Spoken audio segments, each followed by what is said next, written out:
muito feliz, né, de estar aqui com vocês, muito impactado pelo louvor. Às vezes a gente fica pensando, né, meu Deus, e agora, né? Às vezes qualquer coisa que eu tenha para dizer fica difícil, né?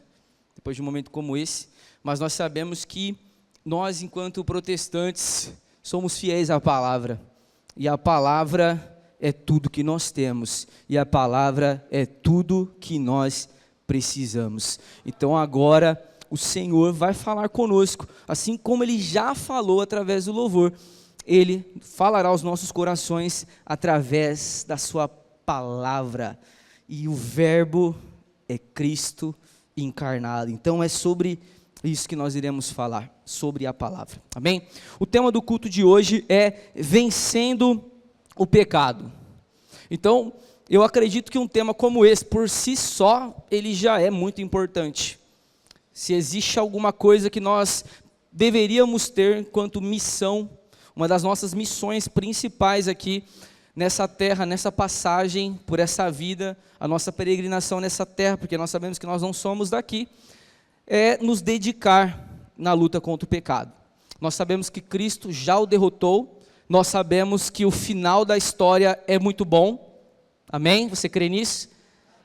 O diabo foi derrotado, o diabo a sua derrota será consumada de fato naquele grande dia, mas até lá, a vitória de Cristo, ela está sendo progressivamente implantada. Ela já foi realizada, Ele já morreu, Ele já ressuscitou, Ele já pagou pelos nossos pecados, mas agora o reino vindouro do qual nós esperamos, ele está sendo progressivamente implantado nessa terra, até o dia em que nós ouviremos uma trombeta, e então o céu se abrirá, e nenhuma lágrima mais haverá, não haverá mais dor, não haverá mais choro, não haverá mais pecado, não haverá mais morte, não haverá mais tristeza, porque nós teremos passado para o outro lado do rio, como já diz aquela música maravilhosa que nós conhecemos.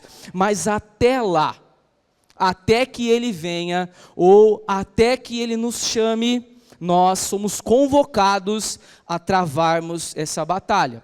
Assim como o povo de Israel foi liberto do Egito pelo braço forte do Senhor, sem que o povo do Egito pudesse fazer nada, porque o povo não tinha armas, o povo era escravo, e então Deus milagrosamente liberta Israel das garras de Faraó. Assim também nós fomos milagrosamente pela cruz libertos das garras de Satanás. O povo do Egito, antes de conquistar, antes de se estabelecer na Canaã, teve que peregrinar pelo deserto, teve que preparar o seu coração, porque infelizmente saiu do Egito, mas o Egito não tinha saído do seu coração. E além de ter que ser preparado, uma geração teve que morrer, ainda teve que lutar para expulsar os ferezeus, os jebuseus, os heveus e aquele monte de eus e veus que você lê lá no relato bíblico. E agora nós também somos chamados a expulsar, a conquistar essa terra, mas sabendo que a vitória não vem pelo nosso braço, mas vem pelo nosso Senhor. E eu só quero dar um detalhezinho para você. Nessa luta contra o pecado, o seu chefe não é o seu inimigo. A sua mãe, o seu pai não são os seus inimigos. O seu professor não é o seu inimigo. O seu líder não é o seu inimigo. O seu maior inimigo é o pecado. E é ele que nós precisamos vencer. E é sobre como nós podemos vencer o pecado que nós falaremos aqui. Então eu gostaria muito de pedir a gentileza de contar com a sua atenção. Ok? Eu quero usar da licença enquanto ministro desta casa para dizer que há alguns cultos eu tenho observado a postura de pessoas, né, de jovens, de adolescentes, que durante o culto inteiro, eu não estou falando de um momentinho para anotar alguma coisa ou para avisar alguém, coisas necessárias. Estou dizendo de o tempo todo, o culto inteiro, ficar brincando e mexendo no celular. Sério, gente, não tenham essa postura diante da palavra do seu Senhor. Isso ficou bem claro? Se você precisa mandar uma mensagem, você não está proibido, pelo amor de Deus, está tudo certo. Você tem que avisar alguém, às vezes você está ali, você está anotando alguma coisa, está tudo certo. Mas olha, pelo amor de Deus, não tenha essa postura, não por mim, ok? Porque não sou eu que estou falando aqui. Eu espero que não seja a minha voz que você escuta essa noite, mas que seja a voz do seu Senhor. Então, pessoal da comunidade Rio de Vida, que é nosso visitante, me perdoem de dar esse comunicado bem no dia que vocês vieram, mas eu precisava falar, porque estava muito desconfortável. Amém? Papai ama, vocês me amam, eu amo vocês, tá bom? Então vamos seguir. Eu não sou o inimigo de vocês. O inimigo de vocês também não é o celular, o inimigo de vocês é o pecado, é a distração, é aquilo que rouba cada um de vocês das palavras eternas do nosso Senhor. Para nós entendermos então um pouco sobre essa luta que nós precisamos vencer, eu vou pedir para você abrir em 1 Tessalonicenses, capítulo 5,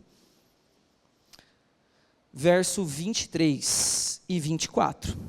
Nesse texto aqui nós temos uma informação de extrema importância no que se refere à nossa luta contra o pecado, a necessidade de nós vencermos o pecado. Acharam aí? Amém? Acharam? Leiamos então. Que o próprio Deus da paz santifique por completo, que todo o espírito, a alma e o corpo de vocês sejam preservados irrepreensíveis na vinda do nosso Senhor Jesus Cristo. Aquele que os chama é fiel e fará isso. Até aqui. Esse é o texto então que nós lemos. E aqui, irmãos, nós temos as principais informações, uma das principais informações a respeito dessa necessidade de nós lutarmos e vencermos o nosso pecado. E a primeira informação que nós precisamos ter é que para nós vencermos esse pecado, em primeiro momento, nós precisamos conhecer a nossa estrutura. Porque muitas vezes nós ouvimos pregações de que nós precisamos vencer o pecado, e aí logo você já começa a fazer uma lista na sua cabeça de quais são os pecados que você precisa vencer. Fofoca, mentira, briga, pornografia, masturbação, e por aí vai. Você já começa a pensar numa série de pecados que você precisa combater, que você precisa resistir, fornicação e por aí vai. E aí você começa a tomar decisão, né? Aqueles que são um pouquinho mais prudentes, pelo menos, saem daqui tomando decisão. Pronto, agora eu vou vencer a pornografia, eu vou vencer a masturbação, eu não vou fornicar mais, eu não vou fofocar com as minhas amigas, eu não vou falar mal de não sei quem, eu não vou causar divisão, eu não vou causar inveja, eu não vou causar intriga, eu não vou fazer isso, mas depois de um tempo você percebe que você não consegue manter aquilo que você começou. E você cai de novo, e você volta a praticar tais coisas. Muitas vezes nós nos vemos lutando contra as coisas das quais nós achamos, nós pensamos que são as causas da qual nos fazemos pecar, mas na verdade são apenas consequências de algo que infelizmente ocorre dentro do nosso coração. Quando alguém fica doente e uma febre alcança essa pessoa, não adianta você tomar só um remédio para febre, porque a febre ela não é a causa da doença, ela é um sintoma, ela é uma evidência de uma infecção. Algo está errado no seu corpo e o seu corpo ele está tendo dificuldades, então ele acaba manifestando a febre para dizer: ei, existe algo de errado com você, você não está bem. Mas o problema não é a febre. O problema é o que está causando a febre. Então, com isso, não estou querendo dizer que você não tem que combater tais pecados, você deve combater os pecados, mas para que nós vençamos o pecado, você precisa entender o que acontece dentro de você. E esse texto nos mostra que, em primeiro lugar, você precisa conhecer qual é a sua estrutura. O texto nos diz que o Deus da paz, Ele quer nos santificar pela metade, 3/4, Ele quer nos santificar por inteiro, espírito, alma e corpo. E aqui nós temos então a composição básica do que todo ser humano é feito. Todos nós somos compostos por um espírito, por uma alma e por um corpo. O que você está vendo aqui, que no meu RG está escrito Daniel Henrique Silveira de Souza, que tem um RG e um CPF, não me pergunta se está limpo, que é outra história, senão eu vou perguntar o seu, mas aquilo que você está vendo aqui é um corpo. Mas eu não sou composto apenas por um corpo. Eu possuo uma alma e eu possuo um espírito. Porém, o que a Bíblia nos ensina é que, embora todos os seres humanos tenham espírito, alma e corpo, existe uma verdade que é fundamental nas Escrituras, aonde nós não podemos nos esquecer que o ser humano distante de Deus, o ser humano que não foi alcançado pela vontade divina, este está com o seu espírito morto. Embora tenha, esse espírito está morto. A palavra nos ensina que todos pecaram e todos foram destituídos da glória de Deus. Efésios nos ensina que nós, antes de Cristo nos resgatar, nós estávamos mortos em nossos pecados, na sepultura, e nós fomos levados ao lado dele no trono. Mas antes de nos assentarmos nas regiões celestiais com Cristo, nós estávamos em uma sepultura. E eu não sei se você tem a real compreensão do que isso significa. Do que significa estar morto espiritualmente. Porque Adão e Eva também não tinham a real dimensão do que era estar morto. Porque quando foram tentados pela serpente, o que foi dito a eles, olha, o Senhor disse que no dia que você comer, você vai morrer. Olha, na verdade você não vai morrer. Você vai se tornar semelhante a Ele. E nós então herdamos essa ideia de que, bom, se eu vivo uma vida totalmente errada, se eu vivo distante de Deus, bom, nada acontece comigo, não cai um raio na minha cabeça. Quando você pecou, caiu um raio na sua cabeça? Quando você pecou, jogaram uma bomba em você? Quando você peca, sua vida segue. E você acorda no dia seguinte, você trabalha no dia seguinte, você continua sua vida normal no dia seguinte. Mas a Bíblia nos diz que todos aqueles que estão distantes, que estão alheios, distantes da vontade de Deus, estão mortos espiritualmente. E infelizmente, provavelmente você já foi num velório. E eu tenho duas coisas para te falar sobre isso. Quando você vê uma pessoa que faleceu, e as pessoas estão ao redor, muitas delas estão falando assim, olha, bom, pelo menos ela descansou. Pelo menos ela foi para um lugar melhor. Mas não é bem isso que as Escrituras nos ensinam. E se aquela pessoa, infelizmente, não se rendeu a Cristo, se aquela pessoa, infelizmente, não se entregou a Jesus, se aquela pessoa estava alheia à vontade de Deus, não, irmãos. O descanso dela não começou. O tormento apenas começou. Eu sei que isso é meio pesado, e longe de mim querer ativar gatilhos em alguém, mas você precisa entender o que significa estar morto espiritualmente. Você precisa entender que se a pessoa está morta espiritualmente, um velório não é um momento de alegria, não é um momento em que nós vamos nos confortar dizendo que essa pessoa está em um lugar melhor. Não, infelizmente, é que aquela pessoa só iniciou o tormento. É o diagnóstico, e não sou eu que dou esse diagnóstico, pelo amor de Deus. Não sou eu que falo isso, são as Escrituras, é a verdade, é a palavra de Deus. E a segunda coisa sobre uma pessoa que falece, quando você vai num velório e você vê a pessoa ali, ela está morta, ela está sem vida. O que ela pode fazer para mudar a condição dela?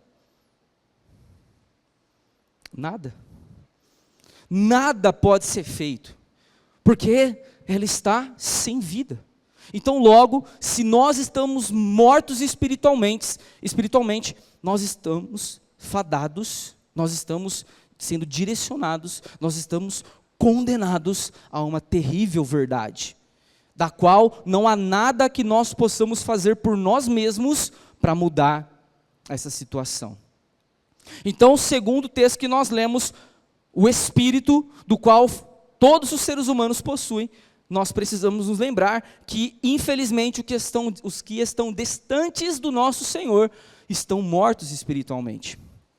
Essa é a condição original da nossa natureza. Além disso, o texto nos fala que nós temos uma alma.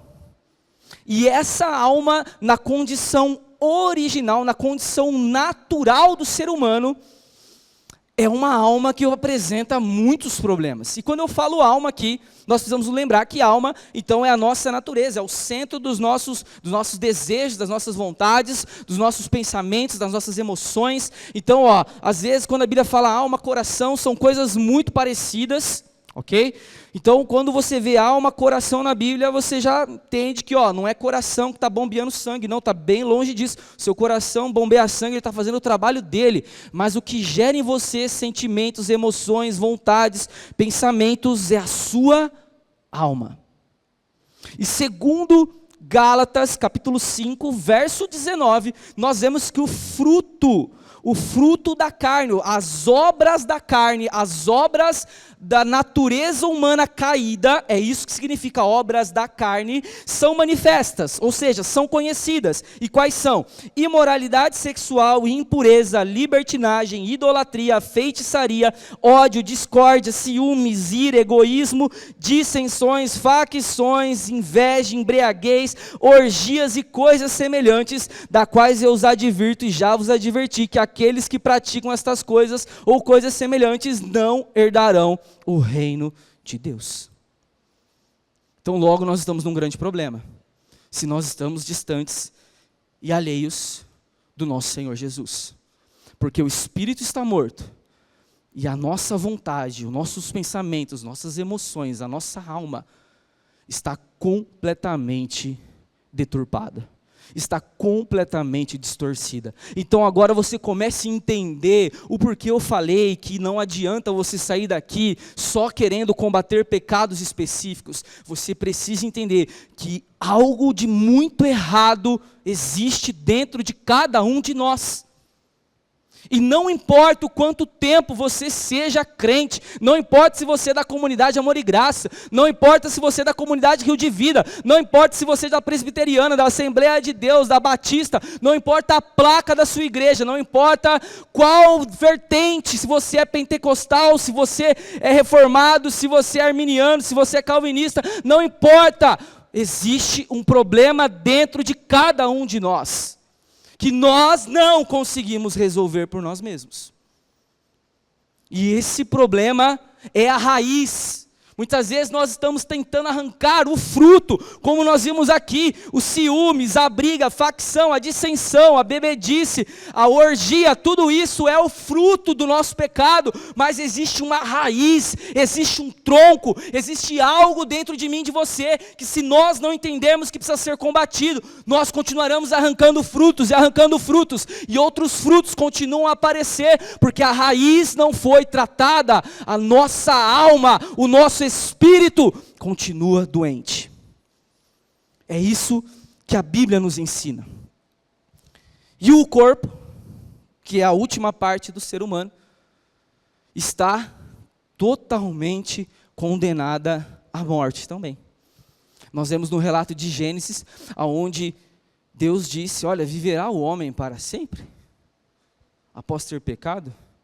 De maneira nenhuma, pois o homem então viverá até 120. E aí depois foi caindo, né? A qualidade de vida aí, né? Foi diminuindo a nossa expectativa de vida. Mas o nosso corpo, segundo aí alguns estudos, ele se desenvolve até 20 e poucos anos. E depois desses 20 e poucos anos, esse corpo ele só ladeira abaixo. Calvície, barriguinha. Por isso tem que ir para academia. Cadê o Léo? Léo tá aí? Bodybuilder? Não tá aí, né? Se ele tivesse aqui, eu ia chamar aqui para vocês verem que o meninão tá nos 24 ainda. Fez exame, falou que a testo dele tá lá em cima. O moleque tá voando. mas está com 24 anos ainda, então ele está no bônus. Mas o nosso corpo, irmãos, ele tem um destino. A Bíblia diz que nós viemos do pó, e o nosso corpo, ao pó, ele voltará. Então percebam que o ser humano distante de Deus, o ser humano que está fora da vontade de Deus, não tem nada, absolutamente nada, que o ajude. E por isso, muitos vivem cometendo e vivendo de pecados descontroladamente, como a Bíblia nos ensina. São pessoas que não estão somente pecando, mas existe uma diferenciação entre pecar e viver no pecado. Tais pessoas vivem no pecado porque são controladas, são conduzidas pela sua natureza humana. São conduzidas ou pelos seus pensamentos, ou são conduzidas pelos seus sentimentos. São pessoas que são conduzidas pelos seus impulsos, dos seus hormônios, das suas composições neurológicas e impulsos elétricos do seu corpo. E vivem seguindo instintos, seguindo pensamentos, seguindo emoções. Tais pessoas são escravas dos seus pensamentos, dos seus sentimentos e da sua composição biológica. São pessoas que manifestam pensamentos do tipo: ninguém me ama. Desamor. São pessoas que manifestam pensamentos do tipo: eu não sou bom em nada. E eu nunca vou ser bom em nada. Eu sou um fraco, eu sou uma fraca. Que é um desamparo.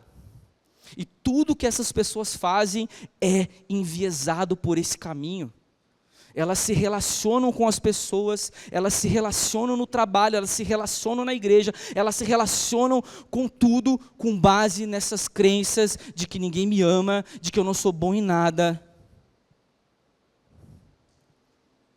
de que ninguém nunca vai querer nada comigo. São pessoas que vivem de acordo com um pensamento narcisista de que eu sou o melhor. Posso não ser, mas na minha mente eu sou o melhor.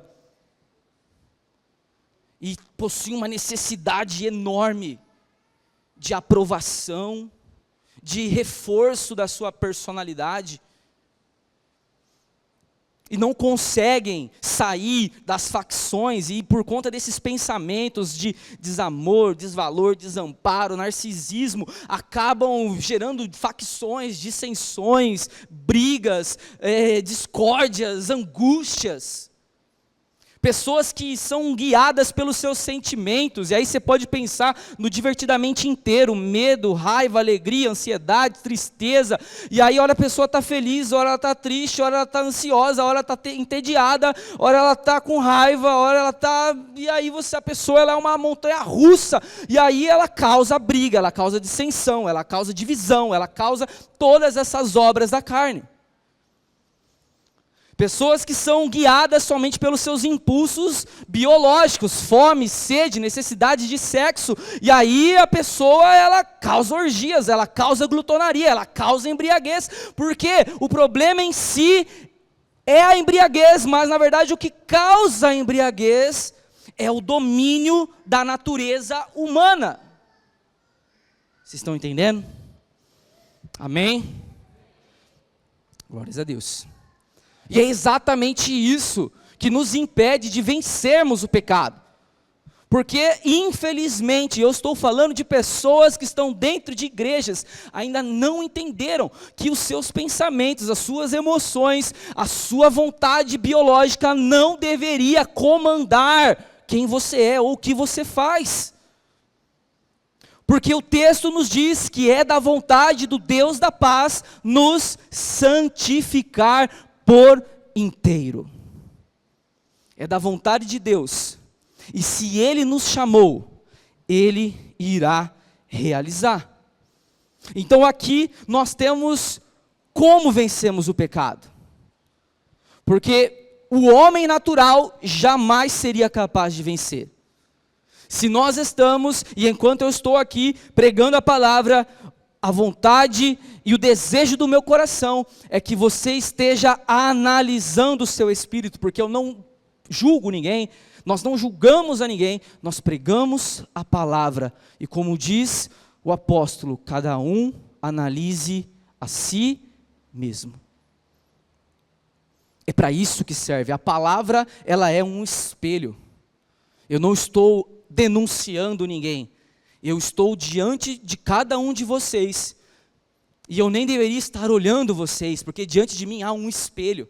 Porque enquanto eu prego, um espelho é colocado diante de mim. Essa é a função da palavra. Ser um espelho para nós. Sabe? E todo dia você tem que olhar para esse espelho. Para você não ir trabalhar com o cabelo bagunçado. Para você não realizar aquele sonho que todo mundo já teve, de ir para a escola de cueca, misericórdia. Não sei porque a gente tem um sonho desse. Vocês já tiveram um sonho desse? Quem já teve um sonho desse? Só para eu saber. Foi só eu? Ah, tá. Tem mais gente. Que susto. Eu falei, caraca, que doido. Eu olhava assim, meio esbranquiçado em volta. Eu olhava e eu vi minhas canelas. Eu falei, meu Deus, eu estou na escola sem roupa. Mas se eu tivesse olhado no espelho, isso não teria acontecido no meu sonho. Mas a palavra ela é um espelho e espero que todos estejam conseguindo se analisar. Mas aqui nós temos então esse ponto que é maravilhoso, porque até agora nós tínhamos um problema. Porque o ser humano por si só, acabou, não tem jeito para a gente, galera. Infelizmente, não tem jeito. Mas nós temos um texto que continua e que diz que é da vontade de Deus nos santificar.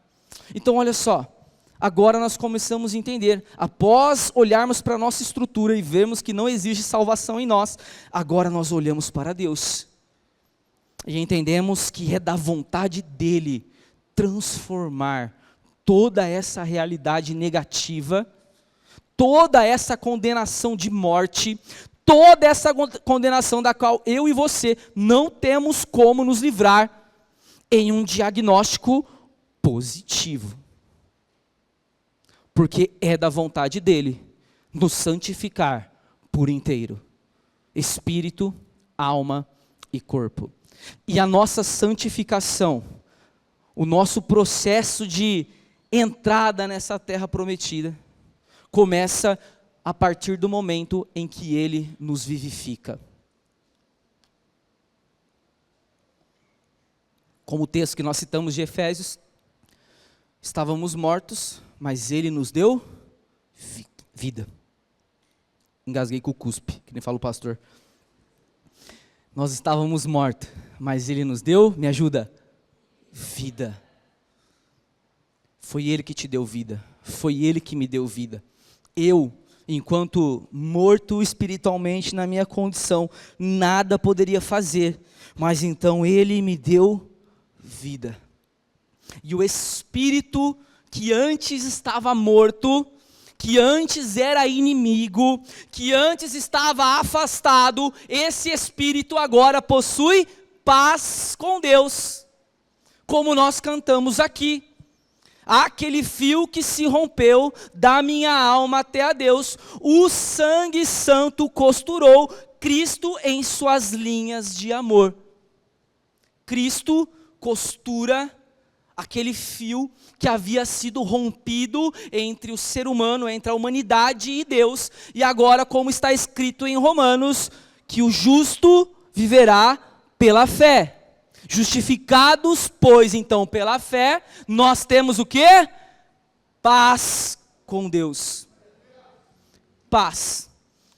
E é por isso que você precisa estar muito feliz aqui, se você foi alcançado por essa paz. Porque agora todo aquele diagnóstico de morte já não está mais sobre a sua vida. Porque agora nós não somos mais inimigos, agora nós somos amigos, ou melhor, nós somos filhos dele. Essa é a verdade do Evangelho. Justificados, pois, pela fé, temos paz com Deus. E agora nós nos relacionamos com Ele como deveria ser desde o início. E aqui algo muda em nós. Porque a partir do momento em que nós recebemos o Espírito, a partir do momento em que nós somos vivificados por Deus, logo não é somente uma natureza humana caída, depravada, que gera obras da carne, que está dentro de mim e de vocês, mas agora o que habita em nós é uma nova criatura regenerada pelo Espírito, que não foi feita da vontade da carne, que não veio de homem e de mulher, mas que foi nascida do alto, que foi gerada pelo Espírito, como Jesus disse a Nicodemos: olha, Nicodemos, vejo que tu és mestre em Israel, mas você não entende, porque você precisa nascer de novo. É necessário nascer de novo, irmãos. Minha esposa não gosta que eu fale irmãos em culto de jovens, mas eu não consigo, sai voluntariamente. Nós nascemos de novo, e agora não mais pela vontade dos nossos pais, não mais pelo desejo humano, agora nós nascemos da água e do Espírito. Nós temos dentro de nós uma nova criatura, um Espírito vivificado, que gerou uma nova criatura com um novo coração, ou seja, com uma nova alma, com outros pensamentos, com outros desejos, com outras ideias, com outras posturas. Logo agora, vivificados, não somos mais como éramos no passado, escravos da nossa impulsão, do nosso impulso biológico. Não somos mais escravos dessa natureza, que embora nós desejamos fazer o que é bom, nós queremos fazer o que é bom, nós não conseguimos fazer o que é bom, porque estamos presos a essa natureza. Agora vivificados, nós temos o Espírito dentro de nós, então agora é possível lutar e vencer o pecado. E só agora, somente após sermos vivificados. Alguém já viu um cadáver lutando? Não, porque mortos não lutam, vivos lutam. Homens e mulheres vivos é quem lutam. Então agora começa a sua luta pelo pecado. Ai, Daniel, então quer dizer que depois que eu me batizo eu vou continuar tendo que lutar contra o pecado?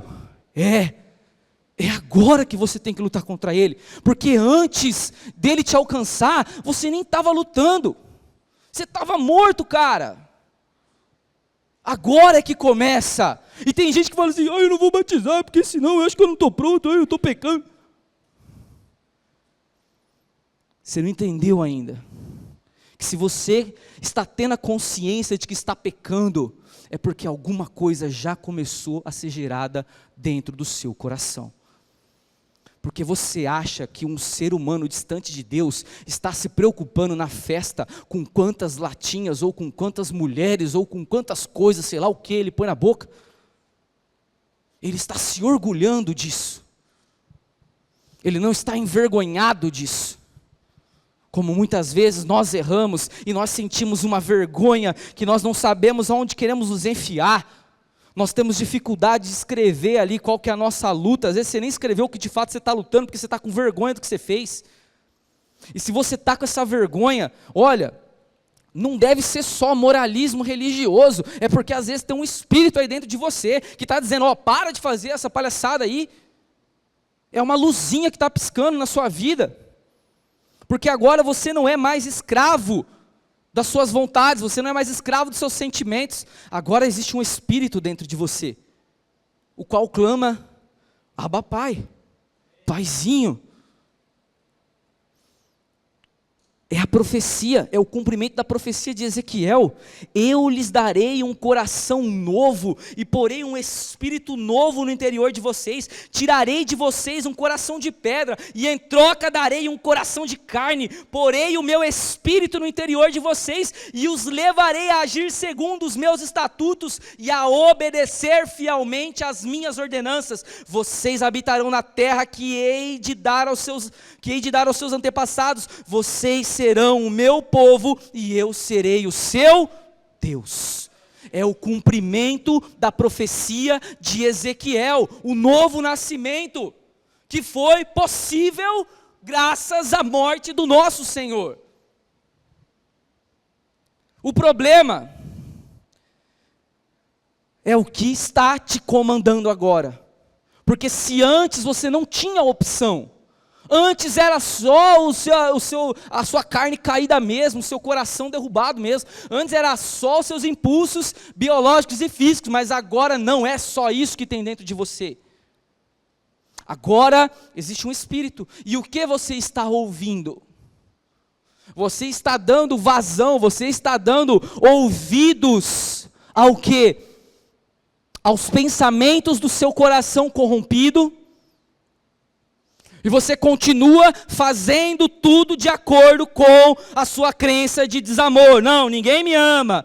Quando o Espírito diz, João 3,16, porque Deus amou o mundo de tal maneira que deu seu Filho unigênito para que todo aquele que nele crê não pereça, mas tenha a vida eterna. Você vai continuar dizendo quantas vezes que ninguém te ama, que ninguém te quer e que você não, eu não, quando o maior amor do mundo já disse que te ama e já se entregou por você.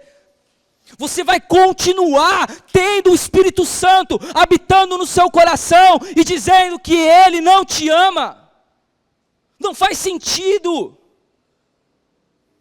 Você vai continuar dizendo, eu sou fraco, eu não posso fazer nada. Quando o Espírito está te dizendo que é na sua fraqueza que Ele te faz forte. O Espírito está te dizendo, tudo posso naquele que me fortalece, tudo posso suportar naquele que me fortalece todos os dias. Isso é o que a sua natureza humana, caída, corrompida, está a todo momento te dizendo, mas você precisa ouvir o Espírito, não você mesmo. Se você quer vencer o pecado, você precisa ser guiado pelo Espírito. Você vai continuar até quando? Dizendo que você não tem valor nenhum, com a sua crença de desvalor. Sendo que o Espírito diz que um alto preço foi pago por mim e por vocês. Um preço de sangue. O preço do sangue do nosso Senhor, o Cordeiro justo e perfeito.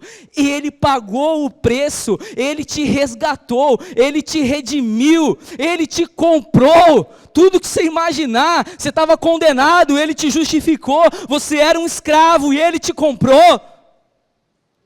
Ele pagou todo o preço. Você estava condenado, mas Ele se fez condenação em seu lugar. E você continua dizendo para você mesmo que você não tem valor nenhum. Ou você ainda acha que você é a bolacha do pacote, a última bolacha do pacote. E está causando briga com todo mundo. Não consegue conviver com ninguém. Porque você acha que você é o rei, que você é a rainha, que todo mundo tem que te ouvir. Quando o Espírito diz, olha, ninguém pense além de si mesmo do que aquilo que realmente é.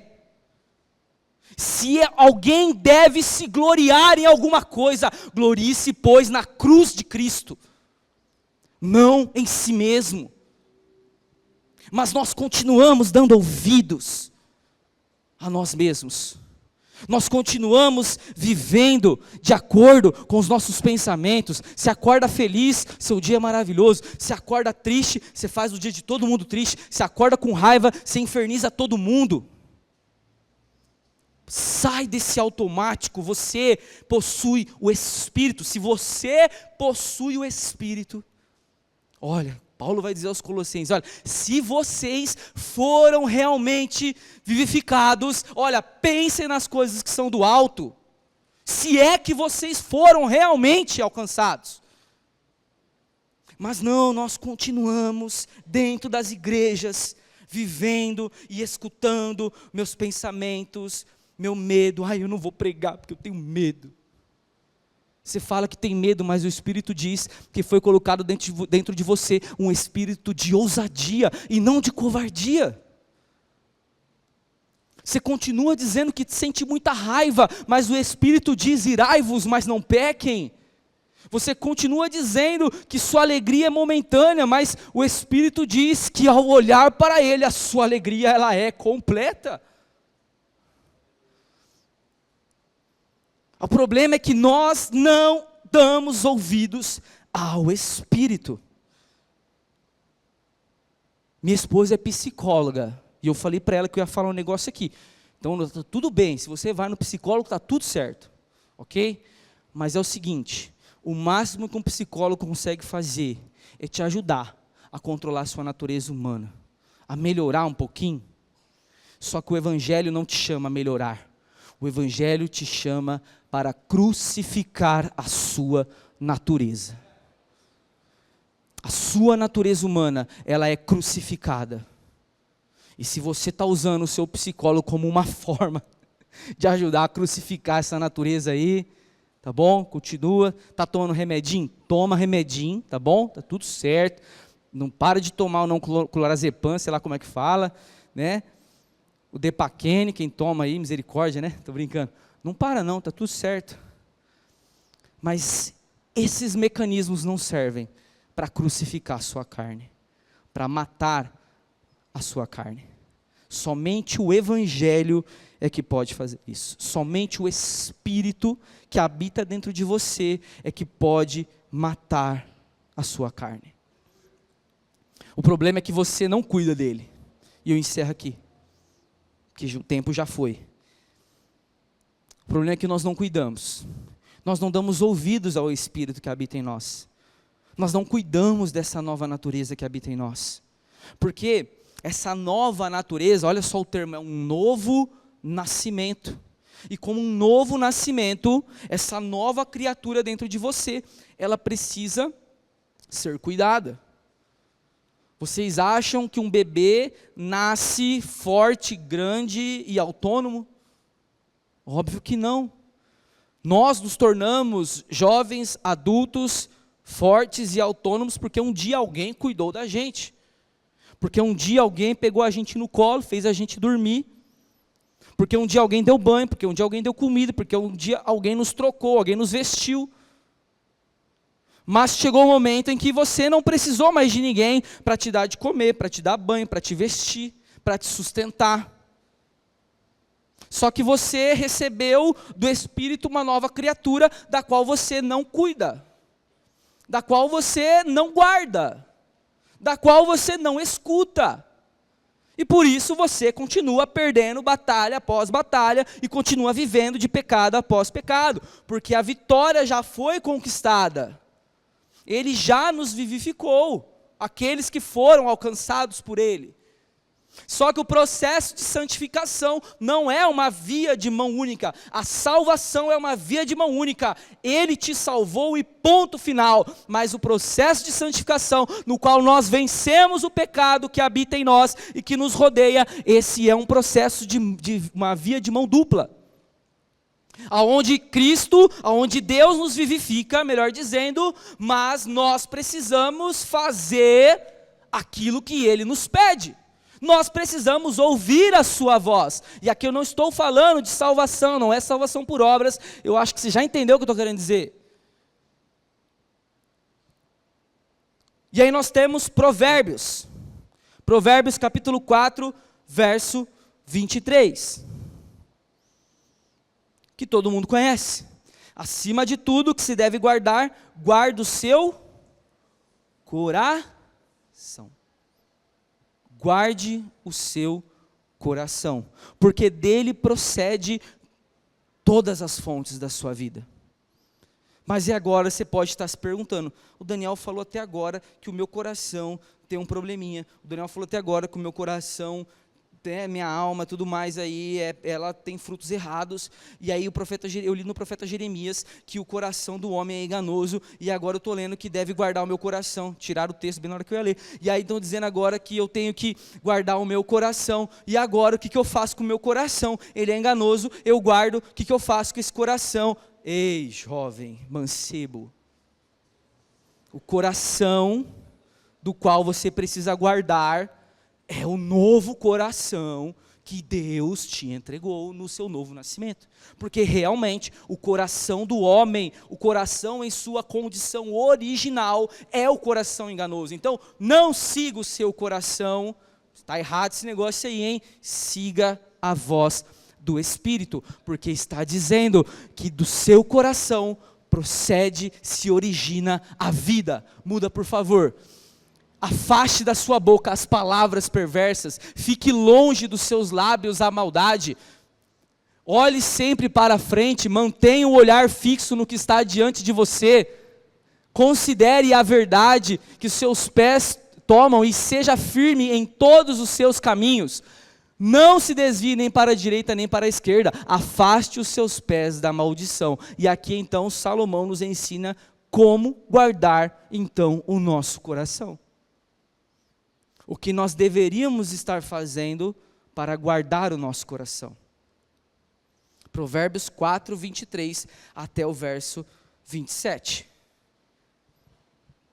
Percebam que nós saímos de um lugar onde não tínhamos solução, passamos pela ideia de que Cristo nos vivifica e agora não temos somente uma natureza humana dentro de nós, mas existe uma natureza divina habitando dentro do nosso coração. E agora nós precisamos ouvir essa natureza, cuidar dessa natureza, para que ela se fortaleça cada vez mais, porque segundo a nossa regra de fé e prática, existe uma luta dentro de mim e de você todos os dias. O espírito luta contra a carne e a carne luta contra o espírito. A carne quer o que é contrário ao espírito e o espírito quer o que é contrário à carne. É isso que está acontecendo dentro de você. E você está achando que o problema é um site. O problema não é o site. O site é uma consequência de um problema que você insiste em não resolver dentro de você. Você continua dando ouvidos a quem você não deveria ouvir. A palavra diz que você deve guardar o seu coração. E essa é a sua responsabilidade no processo. Existe uma corresponsabilidade humana. E a sua responsabilidade nesse processo é guardar o seu coração. O coração do velho homem tem que ser morto, crucificado. Mas esse novo coração, ele precisa ser guardado. E como que nós guardamos? Quando nós temos cuidado com as conversas que nós temos, por exemplo. Sabe aquela conversinha que você acha que não tem nada a ver na sua escola? Porque você senta com seus amigos só para você ser aceito por eles e você participa de conversas que você não deveria participar. Sabe, no seu trabalho, quando as pessoas sentam uma do lado da outra e começam a falar mal uns dos outros, e você participa dessas conversinhas, você fala mal um do outro, você entra na conversa daquela pessoa, sei lá por que você faz isso. Cuide das conversas, cuide dos assuntos. Porque a Bíblia é bem clara, o que contamina o homem não é o que entra, mas aquilo que sai da boca do homem. Quais são as suas conversas? Você está cuidando do seu coração? O que você tem colocado diante dos seus olhos? Para onde os seus olhos têm se direcionado? O que você está colocando diante dos seus olhos todos os dias e mexendo com o seu polegar? Para o que os seus olhos estão sendo direcionados? Porque se os teus olhos forem maus, todo o seu corpo será mau. Cuidado com o que você tem visto. Cuidado com o que você tem posto diante dos seus olhos. Porque isso não é guardar o coração. Cuidado com os lugares que você tem frequentado.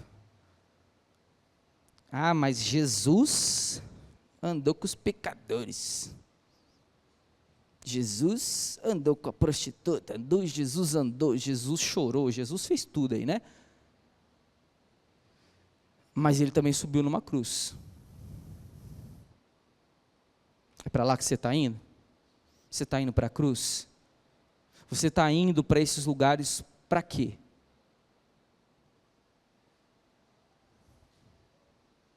Para quê?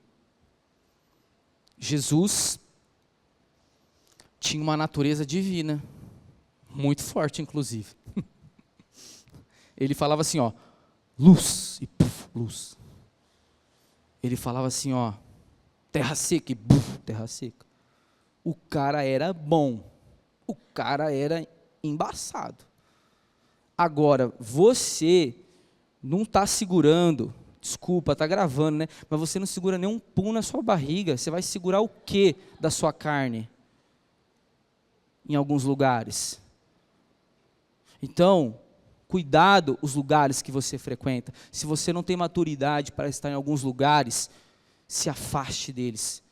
Por mais que você goste ou ame pessoas que ali estão. E por último, guardar o coração é obedecer a palavra. É não se desviar nem para a direita e nem para a esquerda, como Salomão disse. O salmista Davi disse: guardei a tua palavra no meu coração para não pecar contra ti. Guarde a palavra no seu coração. Leia a palavra, ore a palavra, cante a palavra, se alimente da palavra. Ministério de louvor, suba para a gente terminar a palavra. Aleluia. Faça tudo com a palavra. Porque é pela palavra que nós somos salvos, é pela palavra que nós somos libertos, é pela palavra que nós guardamos o coração que recebemos do Pai. Fique de pé em nome de Jesus, que nós iremos iniciar. Obrigado por ter levantado você. Nós iremos finalizar.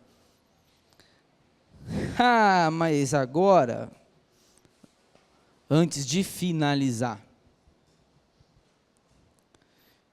quem é você aqui? Agora que a gente separa os homens dos meninos, as meninas das mulheres. Quem é você nessa história? Você estava morto? Você reconheceu que estava morto?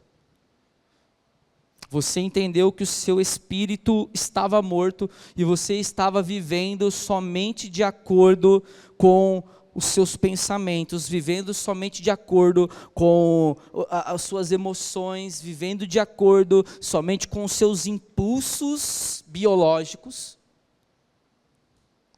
Você que entende que estava morto espiritualmente, aceite Cristo como Senhor e Salvador da sua vida, que Ele vivificará o seu espírito. E tudo vai melhorar? Talvez sim, talvez não. Mas de uma coisa eu tenho certeza: a luta contra o pecado vai começar. Porque se você estava morto espiritualmente, ela nem começou. Você estava como aquele diagnóstico, de que se hoje fosse o seu último dia, o seu descanso não começaria. O seu tormento apenas começaria. E eu não estou fazendo terrorismo psicológico, pelo amor de Deus, eu só estou pregando a palavra. E a Bíblia nos ensina que quando um pecador se arrepende, há festa nos céus diante dos anjos de Deus. E assim, tá tudo bem se você não quiser, mas a gente queria festejar junto com Deus, com você.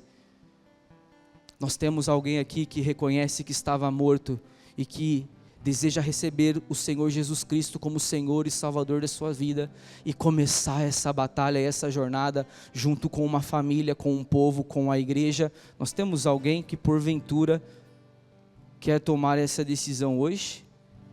Começar hoje a lutar? Não.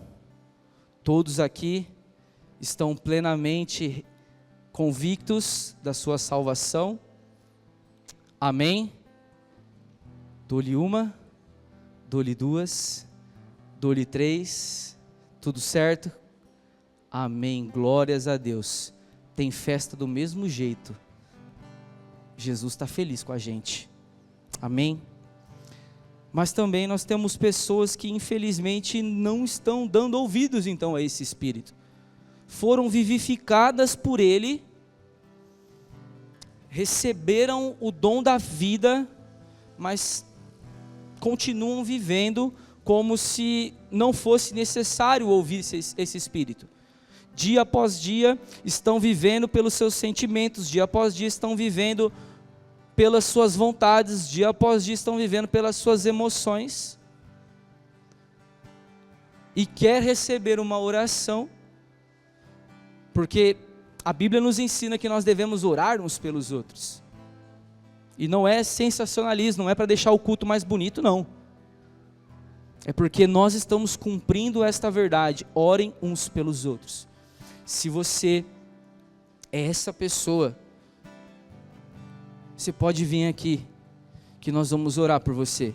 Você que entende que viveu até hoje, você que entende que tem um espírito dentro de você, mas se esquece, abandona e não escuta esse espírito. Escuta crenças de desvalor, escuta crenças de desamor, crenças de desamparo, personalidade narcisista, você que escuta somente os seus impulsos biológicos. Nós queremos orar por você. Pode vir. Amém.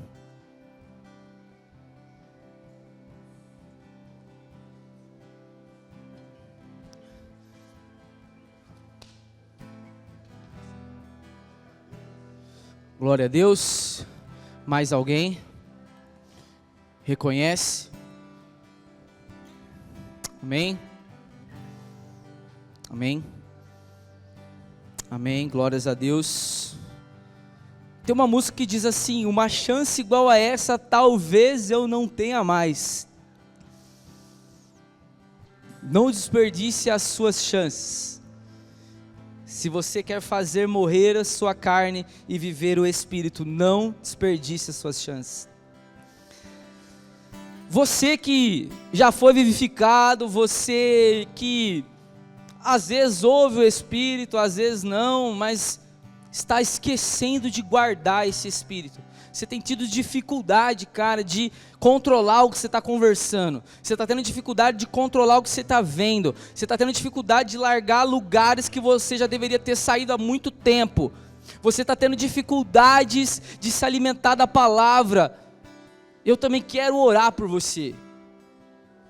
Pode vir, em nome de Jesus.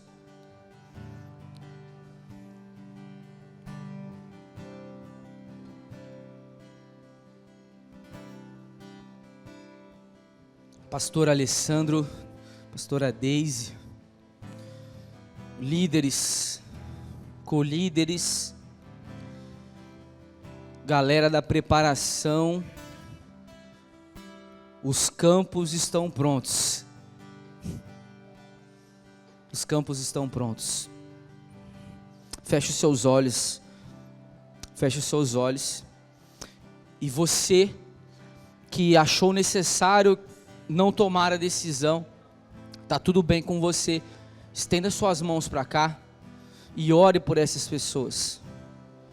Ore por cada uma delas. Senhor meu Deus Todo-Poderoso, em nome do Teu Filho Jesus Cristo, aqui estão os Teus filhos. Aqui estão os Teus filhos que possuem dificuldades, Senhor, de escutarem o Teu Espírito. Os Teus filhos, Senhor, que têm sofrido com crenças de desamor, com crenças de desvalor, com crenças de desamparo. Os Seus filhos, Senhor, que estão dando ouvidos à sua natureza humana caída, repetindo dia após dia que não podem fazer nada, que não são capazes de nada. Teus filhos que repetem dia após dia que ninguém os ama, que ninguém importa com eles. Seus filhos que dia após dia dizem que não possuem valor algum.